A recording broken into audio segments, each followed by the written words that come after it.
Prens. Once when I was 6 years old, I saw a magnificent picture in a book called True Stories from Nature about the primeval forest. It was a picture of a boa constrictor in the act of swallowing an animal. Here is a copy of the drawing. In the book it said, boa constrictors swallow their prey whole, without chewing it. After that they are not able to move, and they sleep through the 6 months that they need for digestion.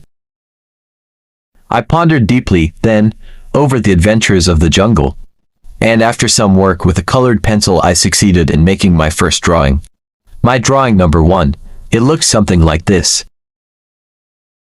I showed my masterpiece to the grown-ups, and asked them whether the drawing frightened them, but they answered, frightened? Why should anyone be frightened by a hat? My drawing was not a picture of a hat. It was a picture of a boa constrictor digesting an elephant. But since the grown-ups were not able to understand it, I made another drawing. I drew the inside of a boa constrictor, so that the grown-ups could see it clearly. They always need to have things explained. My drawing number 2 looked like this. The grown-ups' response, this time, was to advise me to lay aside my drawings of boa constrictors, whether from the inside or the outside, and devote myself instead to geography, history, arithmetic, and grammar. That is why, at the age of 6, I gave up what might have been a magnificent career as a painter. I had been disheartened by the failure of my drawing number 1 and my drawing number 2.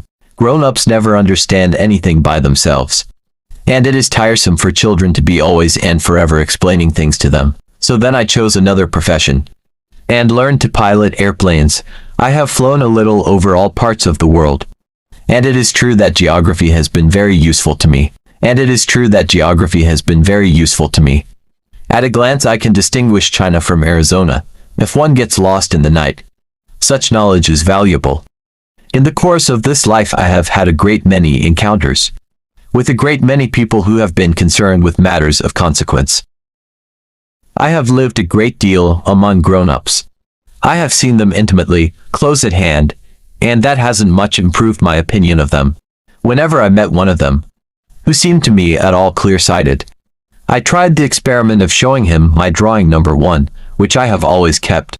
I would try to find out, so, if this was a person of true understanding, but, whoever it was, he or she would always say, that is a hat.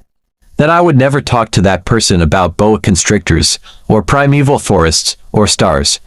I would bring myself down to his level. I would talk to him about bridge, and golf, and politics, and neckties, and the grown-up would be greatly pleased to have met such a sensible man.